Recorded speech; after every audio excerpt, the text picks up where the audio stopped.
నందమూరి బాలకృష్ణ గారు మాట్లాడతారు. అధ్యక్ష, ఇందాక గౌరవ శాసనసభ్యులు కామినేని శ్రీనివాసరావు మాడుతూ అప్పుడు అందరూ ఇండస్ట్రీ కలవడానికి వెళ్ళినప్పుడు సైకో గారిని చిరంజీవి గారు గట్టిగా అడిగితే అప్పుడు ఈయన వచ్చాడంది అబద్ధం. గట్టిగా ఎవడు అడగలేదు అక్కడ. అది మీరు అన్నారు ఇందాక, ఏదో గట్టిగా అడిగితే ఈయన వచ్చాడు మళ్ళీ కలవడానికి, లేకపోతే ఏదో సినిమాటోగ్రఫీ పిలిపించాడు కలవమన్నారు అని. ఏంటంటే అండి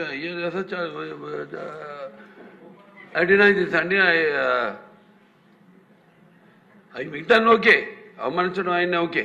ఏదో ఆయన పెద్ద గట్టిగా చెప్తే ఆయన దిగి వచ్చాడంట కలవడానికి, లేకపోతే సినిమాటోగ్రఫీ మినిస్టర్ కలవమన్నా అంట.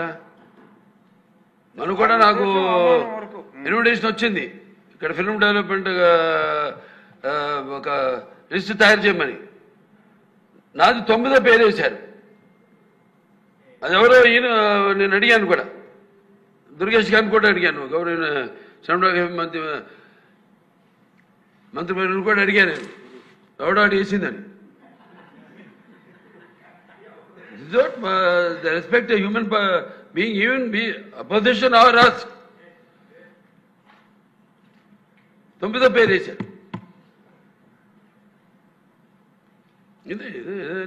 అదేదో గట్టిగా ఎవడు అడిగాడు, గట్టిగా అడిగితే పంపించారు లోపలికి, వచ్చాడు ఈడు కలవడానికి. Sorry, I want to clarify this. No, very good, sir. Nonsense. గౌరవనీయ ఇంత మనం ప్రజల సమస్యలు ఆ లా అండ్ ఆర్డర్ గత 5 ఏళ్ళలో ఎలా ఉందంటే, ఒకసారి అంతకుముందు ఎలా ఉందో ఇప్పుడు ఎలా ఉందో 5 ఏళ్ళలో ఎలా ఉందంటే కంపారిజన్ చేసుకోవాలి. ఇంత డీటెయిల్గా మాట్లాడితే ఇన్నాళ్లలో ఈ సభలో ప్రజలు కాదు, ఇక్కడ ఉన్న బాధితులందరూ వాళ్ళ బాధలు చెబుతా ఉంటే వింటా ఉంటే అసలు ఆ టైంలో లా అండ్ ఆర్డర్ ఉందా లేదా అనాలి. బాధితుల్లో ఇప్పుడు ఎంతమంది మాట్లాడారు. చాలా మంది మాట్లాడారు. బాబు సుధీర్, మీ నాన్నగారు నాకు చాలా దగ్గరాళ్ళు, మీ అందరికీ ఒక సలహా ఇస్తున్నాను, మంచి మాట్లాడాలంటే మైక్లో మాట్లాడండి, అందరూ మనాళ్ళే. చెడు మాట్లాడాలంటే వెళ్ళి చెప్పండి, చెవులో చెప్పండి.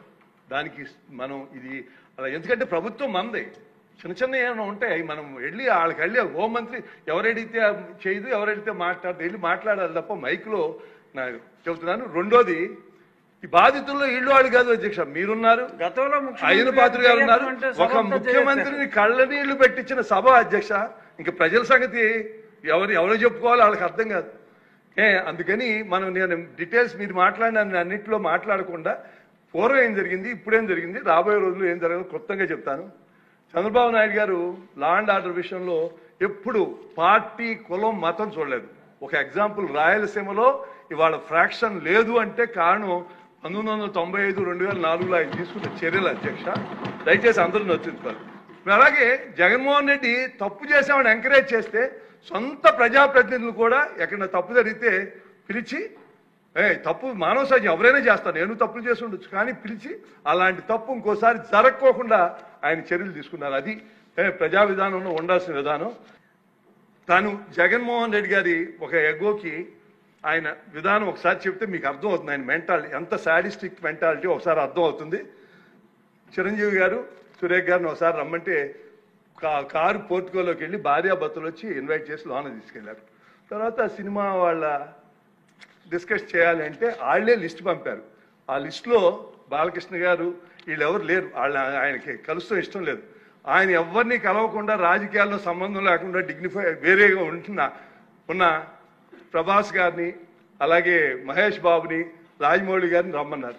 చిరంజీవి గారు వాళ్ళందరినీ రమ్మన్నారు. తనకు జరిగినట్టే ట్రీట్మెంట్ అని వాళ్ళు రామన్నారు. రావంటే కూడా బతిమాలి ఆయనకున్న మొహాటంతో వస్తే ఫస్ట్ షాక్, గేట్ దగ్గర కారు ఆపేశారు, అందరూ దిగి నమ్మన్నారన్నారు. అదేంటి అనుకుని వెళ్ళారు. లోన సెకండ్ షాక్, ఇంత పెద్దాళ్ళని పిలిచి ముందు పోసాని మురళీకృష్ణ ఎట్టంటే అని కూర్చోబెట్టి అనుకున్నారు. మూడో షాక్, సీఎం గారు మిమ్మల్ని కలవట్లేదు, సినిమాటోగ్రఫీ మంత్రి వచ్చి మీకు చెప్తారన్నారు. అప్పుడు చిరంజీవి గారు కొంచెం గట్టిగానే ఏంటి మీరు పిలిస్తే మేము వీళ్ళందరినీ తీసుకొస్తే ఆయన రానంటారంటే వచ్చారు. వస్తే ఆయన మంచిగా పెద్దగా ఆయన ఒక రిక్వెస్ట్ చేస్తే, ఒక నిమిషం మీరు తండ్రి లాంటి వాళ్ళు సినిమా ఇండస్ట్రీని జాగ్రత్తగా చూసుకోవాలి, అది బయటికి రిలీజ్ చేస్తే ఎంత అవమానం చేశారని. ఇంతకన్నా సాడిస్ట్ మెంటాలిటీకి ఇంకేం ఎగ్జాంపుల్ కావాలి? వాళ్ళని అవమానం చేయాలా? వాళ్ళు బతుకాళ్ళు వాళ్ళు ఎవరు సంబంధం లేకుండా ఉన్నారు. అలా చేసి అలాగే మనం ఈ సభలో చూద్దాం. మీ పరిస్థితి ఏంటి అధ్యక్ష? మీరు నాకు 30 ఏళ్ళ నుంచి మీ పుట్టినరోజు నేను వస్తున్నాను. పుట్టినరోజునే మీకు ఆ రోజునే మిమ్మల్ని పంపించాలని కావాలని ఒక ఎంపీగా ఉండి 4 ఏళ్ళు మీ నియోజకవర్గంలో మీరు ఎంటర్ అవ్వలేకపోయారు. వింటే మామూలుగా కాదు, మాస్కులు వేసుకుని దొమ్మి ఇంకా కేసు కూడా ఉండదు, ఒక 100 మంది వచ్చి చంపేశారు. మీరు వెళ్ళలేని పరిస్థితి. 4 ఏళ్ళు వెళ్ళగలిగారా? ఒక ఎంపీని కింద పడుకోబెట్టి, కింద అంటే టేబుల్ మీద పడుకోబెట్టి కాళ్ళు పందిని పైకి ఎత్తినట్టు కాళ్ళు పైకి ఎత్తి ఇంతంత పొడుగు లెదర్ అట్లతో పెట్టి కొట్టి చూసి ఆనందించారు అధ్యక్ష. ఏంటిది? ఎక్కడికి వెళ్తాం అసలు మనం? ఇవాళ లాండ్ ఆర్డర్ గురించి వాళ్ళకి మాట్లాడే హక్కు ఉందా? ఒక్కసారి ఆలోచించండి. మీరు కాదు, ఇక్కడ ఎంతమంది ఉన్నారు? అచ్చెన్నాయుడు పాత వాళ్ళ అన్నయ్య గారు కేసు పెట్టారని అచ్చెన్నాయుడు కొంచెం గట్టిగా మాట్లాడతాడని తీసుకొచ్చి ఆపరేషన్ అయిన 3వ రోజు గోడ దూకి తీసుకెళ్లి అరెస్ట్ చేసి ఎక్కడెక్కడో తిప్పి కేసు పెడితే నాకున్న పరిచయాలతో ప్రతిరోజు మాట్లాడేవాడిని జైల్లోనూ. అలాగే కొల్లు రవీంద్ర గారు, నరేంద్ర గారు, ఒకళ్ళు కాదు ఎంత. అరే ఆ మహిళ గౌతులచ్చన్ గారు ఇందాక చెబుతున్నారు. గౌతులచ్చన్ గారు అంటే ఈ దేశంలో రాష్ట్రంలో అందరూ గౌరవిస్తారు. అందులో ఆయన అంటే ఆ గౌడ కులస్తులకి ఆయన ఏదో వాళ్ళ పితామహుడి కింద చూస్తారు. ఆమెను ఒక చిన్న పోస్టింగ్ పెట్టినందుకు తీసుకొచ్చేశారు. అందుకని నేను ఏం చెబుతున్నానంటే, మనం చంద్రబాబు నాయుడు గారిని తీసుకుందాం. ప్రజలందరికీ తెలుసు సార్, జగన్మోహన్ రెడ్డి ఆ లిక్కర్ స్కామ్ లో ఉన్నాడు, 3,500 కోట్లు ఆయనకే వెళ్ళిందని అందరూ తెలుసు. కానీ మీరు రియాలిటీకి ప్రూఫ్ లేకుండా ఏమీ చేయలే. ఎవరైతే ఉన్నారో వాళ్ళనే చేస్తున్నారు. ఫైనల్ గా ఎక్కడికి వెళ్తుందో చూద్దాం. ప్రజలందరికీ తెలుసు మొత్తం సూత్రధారి జగన్మోహన్ రెడ్డి గారని లిక్కర్ స్కామ్ లో. జగన్ మీడియా ఎన్ని అబద్ధాలు నిస్సిగ్గుగా చేస్తున్నా మనం ఏమంటలా. సోషల్ మీడియాలో ఇప్పుడు మనకున్న హార్మోనీని కూడా చెడగొట్టాలని ప్రయత్నం చేస్తున్నారు. బాధ అనిపిస్తుంది. నాకు ఒక ఎగ్జాంపుల్ చెబుతాను, మీకు చాలా మంది సభ్యులు తెలదు. అంటే ముఖ్యమంత్రిగా ఏ రోల్ ఎవరు ప్లే చేయాలని జగన్మోహన్ రెడ్డి గారు 2017లో పాదయాత్ర చేస్తున్నారు. నేను కొల్లేరుకి 9 కోట్లు 13 కోట్ల అడ్మినిస్ట్రేషన్ శాంక్ కోసం అయ్యన్న పాత్ర గారిని తీసుకెళ్లి నేను చంద్రబాబు నాయుడు గారికి వెళ్తే ఆయన మా ఇద్దరికి 2 మాటలు చెప్పారు. శ్రీనివాస్, జగన్మోహన్ రెడ్డి పాదయాత్ర చేస్తున్నాడు, ఆయనకి ఎటువంటి ఇబ్బంది లేదు, ఫుల్ మెడికల్ టీం ఎప్పుడు 24 గంటలు ఉండేది చూడన్నారు. అయ్యన్న పాత్ర చెప్తే ఇంకా ఆశ్చర్యం వేసింది ఆయన చేసేదానికి. అంటే మనకి లోకేష్ బాబు అమరావతి పాదయాత్ర చేసే వాళ్ళని ఎంత బాధలు పెట్టారో ఈయన ఆలోచన.